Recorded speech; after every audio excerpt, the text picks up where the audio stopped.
warahmatullahi wabarakatuh. Good morning my kids. How's life?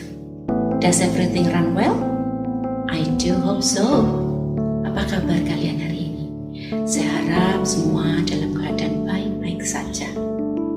Meskipun dalam masa pembelajaran tatap muka terbatas ini, fisik dan mental kita terkuras untuk terfokus pada pembelajaran blended learning, saya harap kalian masih tetap semangat, tetap optimis bahwa nantinya kita akan menjalani segala sesuatunya secara normal kembali.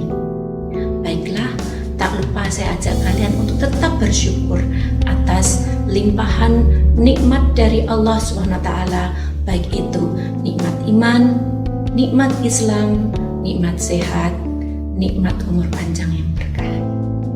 Anak-anakku sekalian, pada kesempatan ini Ibu tidak akan mengajarkan materi terkait pembelajaran seperti yang biasa saya lakukan, tapi saya akan menyampaikan terkait kegiatan dari budaya mandiri di sekolah. Maka dari itu, mari kita simak video berikut ini.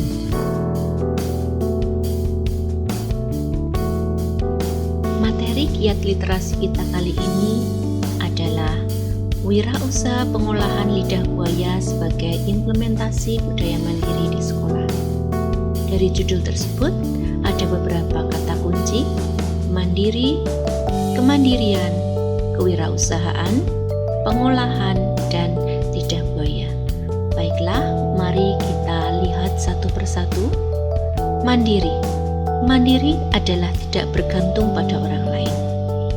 Lalu, apa itu kemandirian? Kemandirian dapat dimaknai sebagai keadaan kita percaya pada kemampuan diri sendiri tanpa bergantung pada pihak lain. Lalu, apa itu kewirausahaan? Menurut Suryana, kewirausahaan atau yang dikenal dengan entrepreneurship dalam bahasa Inggris adalah disiplin ilmu yang mempelajari tentang nilai, kemampuan, dan perilaku seseorang dalam menghadapi tantangan hidup untuk memperoleh peluang dengan berbagai resiko yang dihadapinya. Kemudian, apakah pengolahan itu? Pengolahan adalah proses, cara, perbuatan mengolah. Lalu apa yang kita olah? Kali ini kita akan memberikan contoh pengolahan lidah buaya. Ya, lidah buaya, tanaman berdaging tebal yang diyakini berasal dari Jazirah Arab dan dataran kering di Afrika ini mulai banyak dibudidayakan karena selain difungsikan sebagai tanaman hias, juga dianggap sebagai tanaman obat dan tanaman industri. Lalu, mengapa lidah buaya? Ada beberapa alasan yang mendasari hal tersebut. Di antaranya, 1. Mudah dicari. Tanaman ini sangat familiar di sekitar kita. 2. Mudah dirawat. Tanaman ini bisa ditanam di lahan langsung maupun di dalam pot. Yang ketiga, mudah diolah. Yang keempat, banyak manfaatnya. Dan yang kelima, produknya dapat diterima pasar dengan baik. Apa saja manfaat dari lidah buaya atau aloe vera? Ada beberapa manfaatnya. 1, di bidang pangan, karena mengandung banyak serat yang bagus untuk pencernaan, juga kaya akan berbagai macam vitamin, asam folat, kalsium, magnesium, potasium, sodium, dan lain sebagainya. Maka banyak yang mengolah menjadi produk makanan dan minuman diet.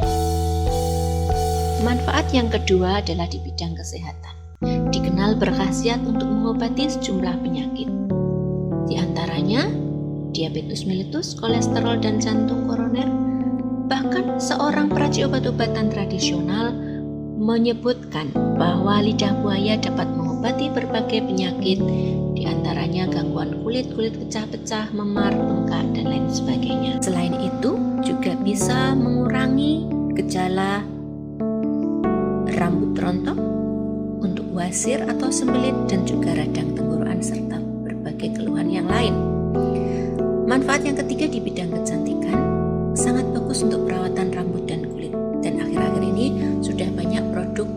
buaya gel untuk dikembangkan di bidang industri kosmetik. Berikut ini adalah langkah-langkah pengolahan lidah buaya yang biasa kami lakukan. Tahap pertama, menyiapkan bahan baku yang akan diolah, yaitu si lidah buaya. Tentu saja kita pilih dan pilah daging daun yang tebal, yang bagus untuk kita gunakan untuk kita olah menjadi produk makanan dan minuman dalam skala kecil.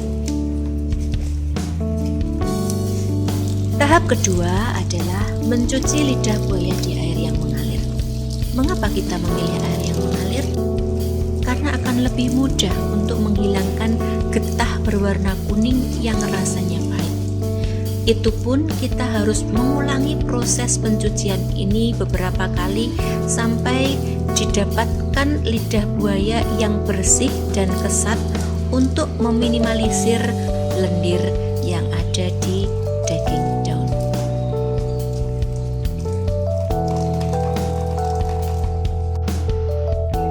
Tahap ketiga adalah memisahkan daging daun lidah buaya dari kulitnya. Ini membutuhkan waktu yang agak lama. Kita bisa memotongnya panjang sebelum kita bentuk menjadi potongan dadu, untuk kemudian kita lanjutkan ke tahap selanjutnya yang keempat, yaitu mencuci dan merendam potongan daging lidah buaya sesuai dengan apa yang akan kita olah. Apabila kita akan membuat nata de aloe vera, maka potongan kita bentuk menjadi bentuk dadu atau kotak. Selain menggunakan air garam, kita juga bisa menggunakan air kapur sirih supaya didapatkan lidah buaya yang kenyal dan kesat. Hal ini juga dimaksudkan untuk mengurangi, meminimalisir lendir yang ada di daging daun lidah buaya. Tahap pengolahan lidah buaya yang kelima adalah mengolah bahan lidah buaya setengah jadi menjadi produk makanan dan minuman.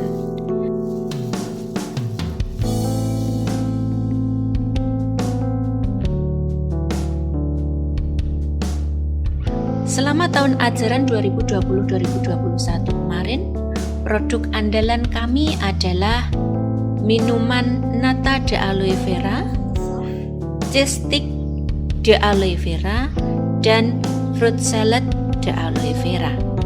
3 jenis produk makanan dan minuman itu yang bisa dijual, bisa kami pasarkan dengan baik di lingkungan sekolah kami.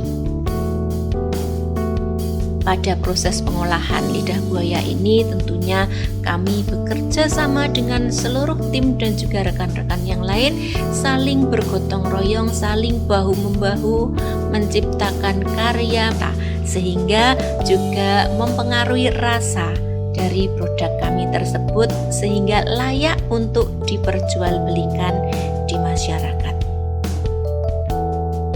Tahap pengolahan yang terakhir adalah memasarkan produk ke customer atau pelanggan.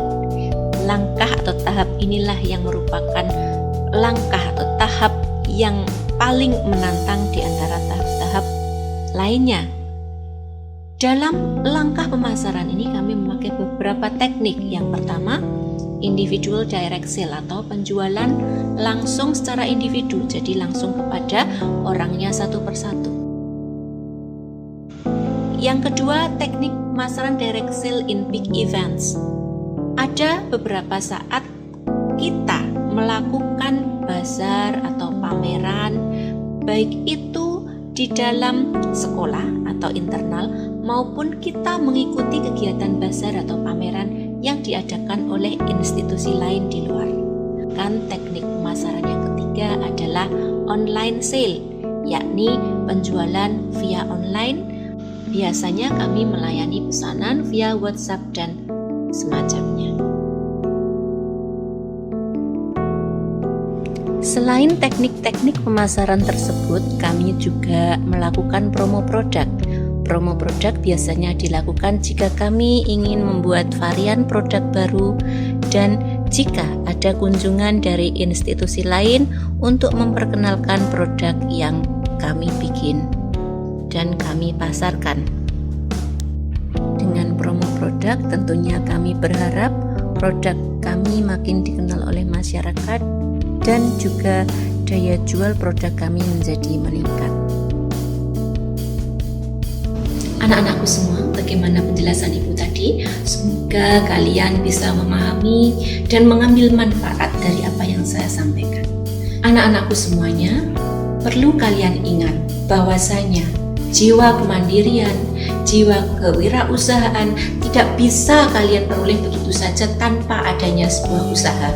Maka dari itu, mulai dari sekarang, mulai dari diri sendiri, mari kita upayakan, mari kita latih diri kita untuk memiliki sifat kemandirian, untuk terus memupuk jiwa kewirausahaan, sehingga apapun nanti kondisi, apapun nanti keadaan yang akan kita hadapi di masa depan, kita bisa menyelesaikannya dengan baik, melaluinya dengan baik. Kita bisa bertahan, kita bisa survive dengan sebaik-baiknya. Demikian materi yang dapat Ibu sampaikan kali ini. Semoga ada manfaat yang bisa kalian dapatkan. Semoga kalian menjadi generasi yang tangguh untuk masa depan, generasi yang tangguh untuk Indonesia. Demikian, wabillahi taufiq wal hidayah. Wassalamualaikum warahmatullahi wabarakatuh.